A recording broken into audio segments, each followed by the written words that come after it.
Welcome to the Breaking Normal grocery store. This is the farm. The food comes from the farm. I'm at the farm.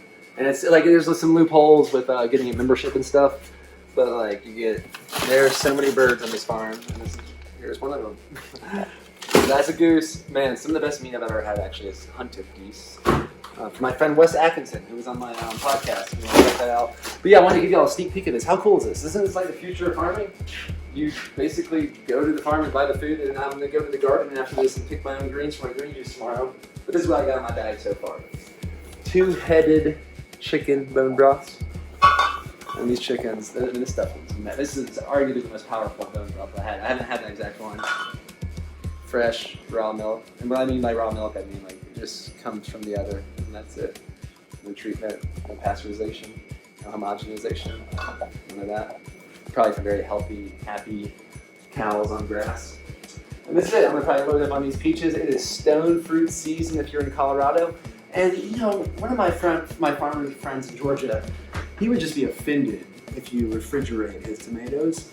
And there's a bunch of grocery stores that have epic peaches in Colorado right now because they're like going off the chain in Colorado. But I'm offended because a lot of these people are refrigerating them. These people are not. Thank you, these people, for not refrigerating my peaches or tomatoes. The tomatoes are still on the vine out there, actually. I'm gonna go pick some greens. So this kale, I think this is called like dino kale or dino kale. I used to call it dinosaur kale. And it reminds me, for all the people that might be watching this video, I'm curious how many of y'all know about dinosaur wieners. Back in the Broth days, and that was a particularly ripe speckled banana that it was ripe and good enough. If you ate 30 of them a day, you'd be okay.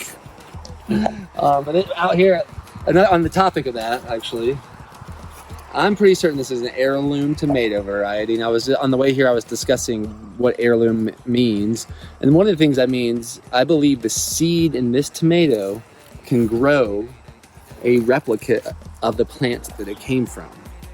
Whereas most seeds from most fruits at the grocery store, from my understanding, are arguably sterile.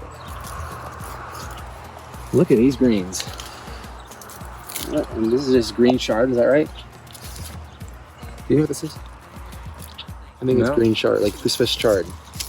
Yeah, it might be. Well, you know what's gonna happen is we're gonna put a lot of this in the juicer mixed with some apple, lemon, and ginger tomorrow, and we're gonna get real high on green juice. And anyways, yeah, this is $5 a pound. And I'm talking about you can get a pound of basil, the best basil you've ever had, for $5. Something suspiciously cool going on here. Another cool thing, y'all are probably used to your spinach looking something like this. Maybe with a little less bug bites because it was sprayed with poison. I mean, when I say y'all, I'm talking about people that buy conventional groceries. But let me show you what spinach actually looks like from the stem. Now, my question is, when I juice it, how many nutrients are still in here? I imagine a good bit. It's kind of like the bone marrow of the plant. It's kind of what bone broth is, isn't it? It's like bone juice. Oh, I don't know. I'm not sure how you want to think about it, but I'll tell you what, this bone broth mixed with these greens is some good medicine. When is that app coming out where you can smell what I'm holding? When's that app? I know the cameraman can smell it. Yep. That's enough basil for a few days.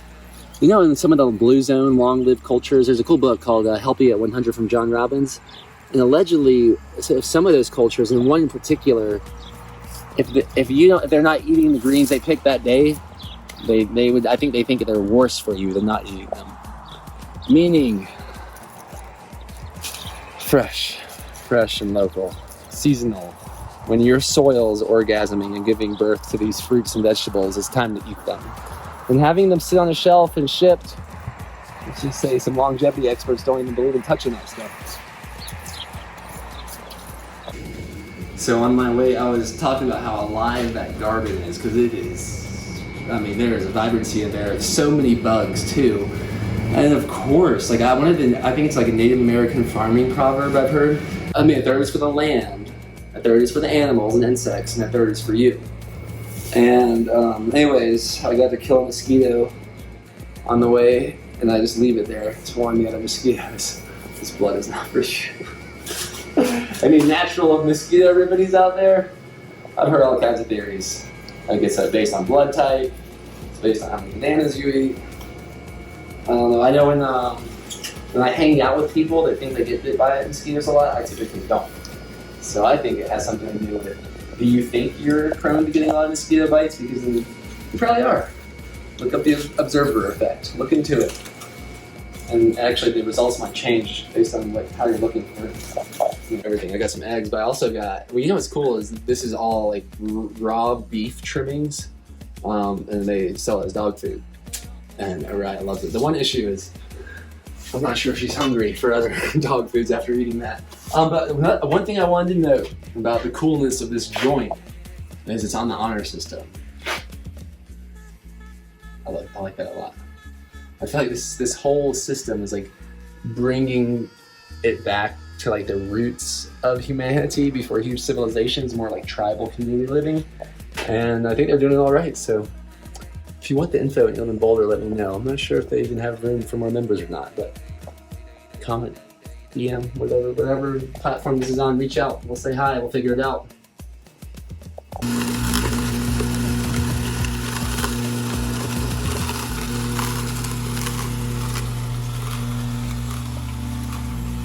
What's cool about this juicer is it's a slow press juicer, and to my understanding, a lot less oxidation takes place.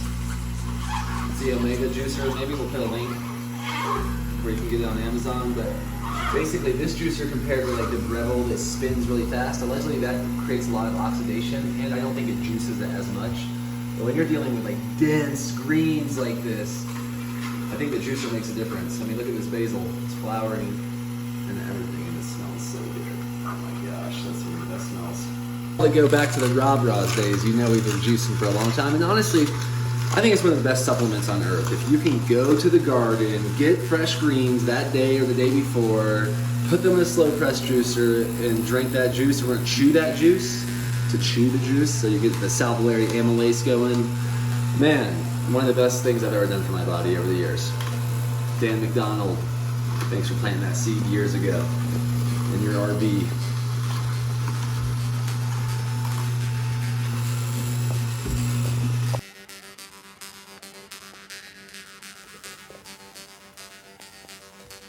I put it in the blender to mix it all up one last time. Sort of stirring. There we go. Sometimes I get nervous before drinking these because sometimes they are so potent. Like I've got like chills up my spine drinking these before.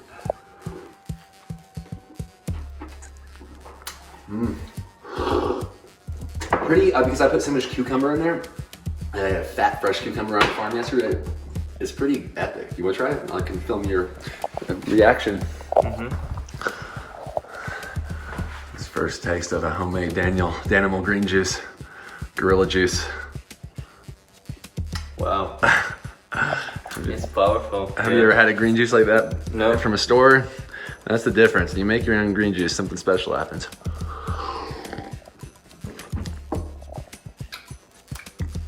I worked at a juicery a couple of months before I came here. We never had this. No, this is something Wait, did you work in one in Israel? Or in Yep. Okay, Yeah. cool. Yeah, probably a lot more watered down. I'm imagining not as fresh greens. I mean, that's the issue with the green juice place versus going to the farm yourself. Yep. Cheers. Fine.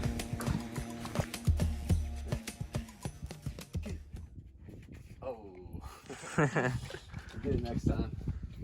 She loves this. She loves it. All right, cool.